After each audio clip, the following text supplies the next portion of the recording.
What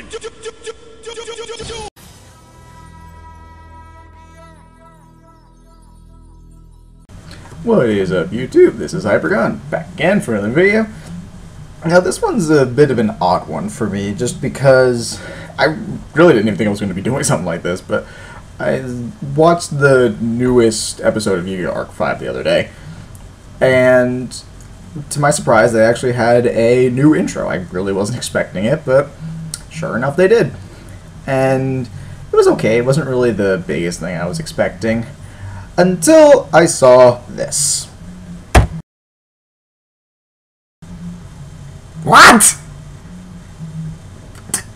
Did they just put Jack Atlas in my Yu-Gi-Oh! Anime? What the f? So as you can imagine, like a lot of people, I was kind of confused by this. I mean, it is kind of an odd thing to see. He's a pre-existing character. He's from Yu-Gi-Oh! 5D, so what on earth is he doing in the opening credits sequence of Arc 5? I mean, now admittedly, yes, he's silhouetted, but anyone who's seen him could clearly tell that was him. Plus, the second silhouette was of his signature monster at his strongest form, the Red Nova Dragon. Now, this is particularly perplexing because there's, at this point, been two theories explaining the other series in relation to the dimension that we learned about in Arc 5.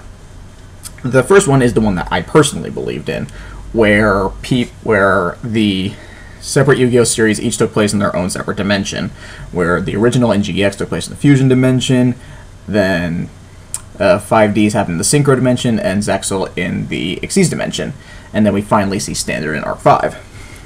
But the second theory states that they've all happened so far in Standard, and it's just been the progression of time. But with this, it's a little bit more confusing, because unfortunately there are sides that kind of defend both. For example, with the first one, a lot of them, with my personal theory on it, is that a lot of the theologies and mythos for each series sort of pertain to their own particular summoning method. Less so with the first two series, but more so with 5Ds and Zexal, because with 5Ds, they had this post-apocalyptic future caused by the excess energy from Synchro summoning, which ultimately led to the Mechlord army coming in and destroying everything.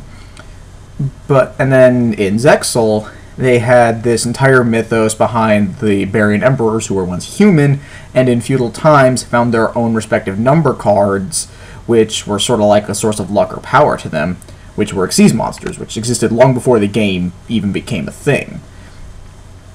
And it would be odd for that to exist in Standard, where the game just kind of flowed in natural progression. But then there are also other arguments for the other side of it, where it's all been in Standard.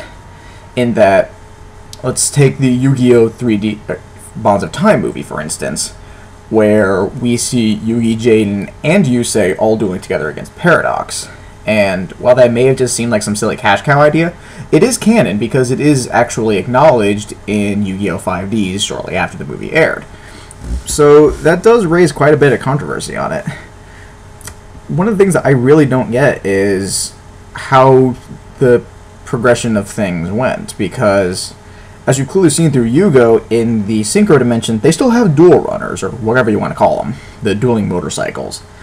So if it did happen in Standard, was it just a fad that went out? Because that seems like kind of an odd thing to just do for a short while.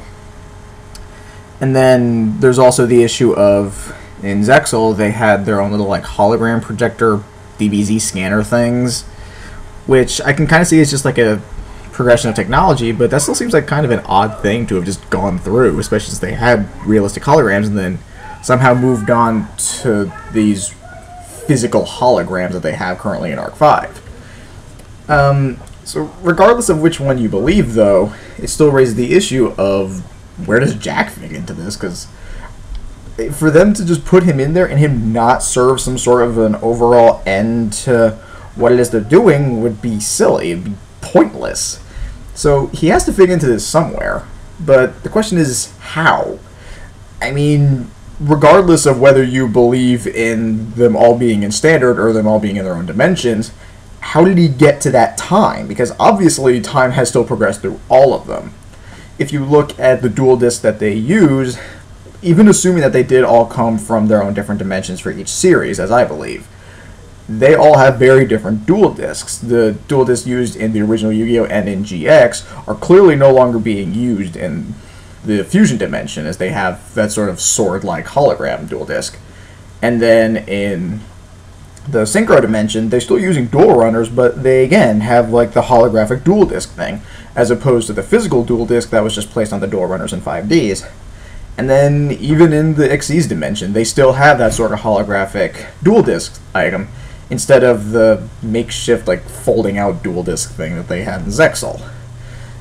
So clearly a good amount of time has passed, and Jack was well before all of this. I mean, he was long since past when Zexal was going on, so it's inherently gotta have been a good amount of time. So does he time travel to get there? I imagine he'd have to, but at the same time, I still have no idea where he fits into all this. And another big thing that the new intro set up is that the big baddie that Yuya has to face is going to be Yugo, the version of him from the Synchro Dimension. It's pretty much inferred that he's going to win that, absorb his soul as he did with Yuto, and then acquire Clearwing Synchro Dragon. But I can't help but feel like this is going to be like a quote-unquote Synchro arc, where originally it was kind of focusing more on the Xyz aspect of it, and getting rid of the Xyz remnant, facing off with Yuto and Kurosaki, and now it seems like they're going to be addressing the issue of the Synchro Dimension before they get to the Fusion Dimension, which will probably be the big conclusion to at least the first part of Arc 5, assuming they do continue onwards after this. So I can imagine something like that, but with Jack Atlas being involved, I mean, is he like a rebel leader or something? Is he going to join our heroes? I honestly have no idea what to make of all this.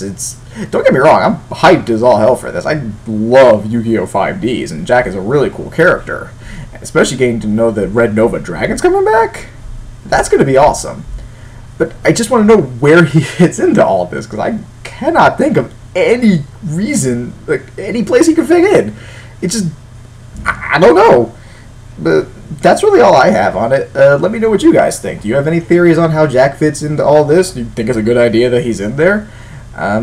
Which theory do you support? The everything in standard, or they're all in their own different dimensions? It's really still up in the air. No one really knows. So I'd like to hear your opinions on the matter. So don't forget to comment down below, and of course also like and subscribe. And until next time, peace.